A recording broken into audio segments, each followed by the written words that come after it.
اب اس کے ساتھ ہی ناظرین آپ کو بتائیں کہ جلال پور پیروالا میں انتظامیہ کی مبینہ نااہلی کے باعث اسٹریٹ لائٹس نہ ہونے کے باعث شہر تاریکی میں ڈوبنے لگا، جس میں شہر میں چوری اور ڈکیتی کی وارداتوں میں بھی ہوشربا اضافہ دیکھا جا رہا ہے۔ اسی حوالے سے مزید بتا رہے ہیں ہمارے نمائندے عطا ساقی، بتائیے گا۔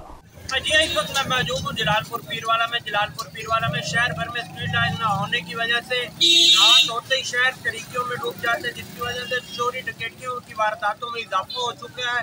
اس وقت میرے ساتھ شہری موجود ہیں، ان سے جانتے ہیں جی سر اسٹریٹ لائٹ نہ ہونے کی وجہ سے آپ کو کن مشکلات کا سامنا ہے؟ جیسے ہی مغرب کا ٹائم ہوتا، رات ہوتے ہی اسٹریٹ لائٹ نہ ہونے کی وجہ سے شہر تاریکیوں میں ڈوب جاتے ہیں، چوری وغیرہ عام ہوتی جا رہی ہے، جرائم جو سنا بڑھتے جا رہے ہیں۔ جیسے ہی موسم سرما کی آمد ہوتی جا رہی ہے، دھند اور سموگ کی وجہ سے رات کو اندھیرا ہوتا ہے، جس کی وجہ سے جو شہر کے جو سنا کئی گلی محلوں میں جو سنا اندھیرا ہوتا جاتا ہے اور شہر بالکل ویران ہوتا جاتا ہے۔ لہٰذا ہمارا انتظامیہ سے ہمبل ریکویسٹ ہے کہ اسٹریٹ لائٹ ریپیئر کروائی جائے یا نیو لگائی جائے۔